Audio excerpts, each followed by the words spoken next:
Starts and runs. I didn't expect it not to start, but I just wanted to see how it runs. And you could hear it started on 2 cylinders, then the third cylinder kicked in, and then the fourth one. And I was touching the exhaust to see which ones of them are running, because you can feel when the exhaust gets hot, means the cylinder started firing. If the exhaust is cold, then it means it's not firing yet. So that's why I was holding my hand on the exhaust.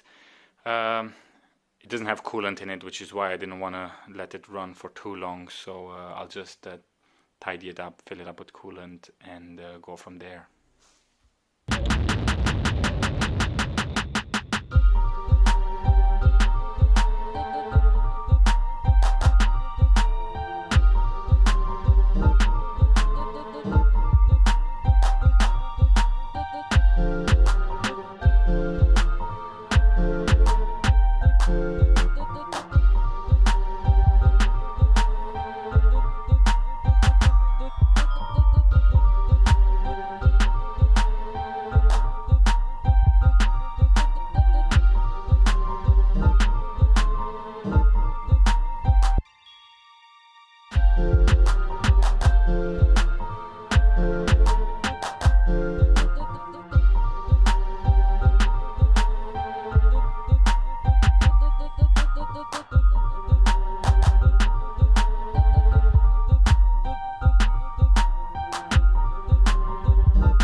The last thing on my agenda for this bike is the ignition barrel. This is the original one that came with the bike, and the key is so worn that it just gets stuck. You kind of need to find the perfect sweet spot to turn the ignition on and off, and when you push down to try and engage the lock, it doesn't do anything. So I've got a new one.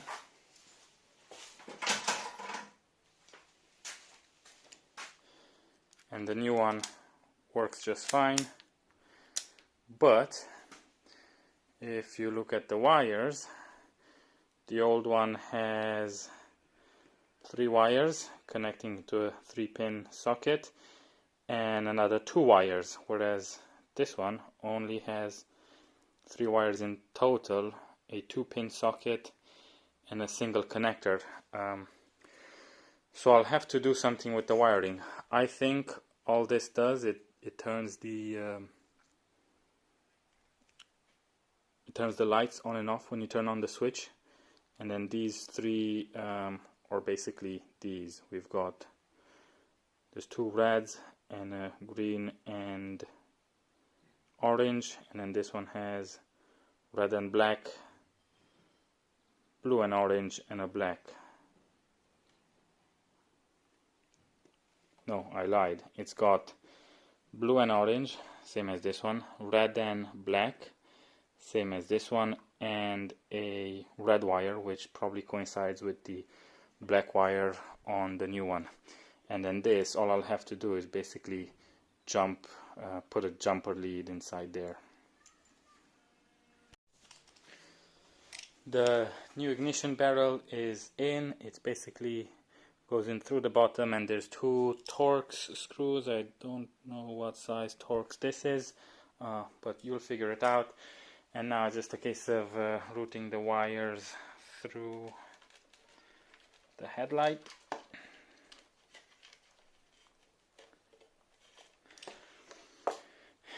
And because I don't have a better option, I'm just going to have to cut the connector off of the original switch and then solder the wires on the new one.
Before I go any further and solder everything in, I just want to make sure that it actually works.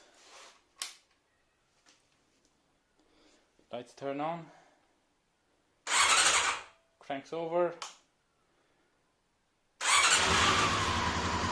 and start.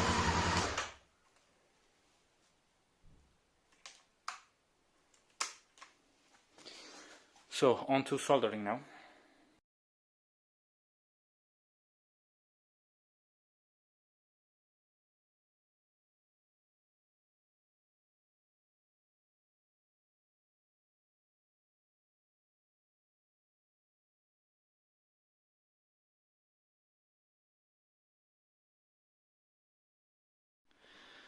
So this is what I've done. Basically, this one I just jumped the cables, so it technically, from the lights perspective, the ignition seems to be always on, because if you do a continuity check on the old ignition, as soon as you turn it on, these two wires are basically connected, and then the other three wires I have just soldered in place, and it seems to work.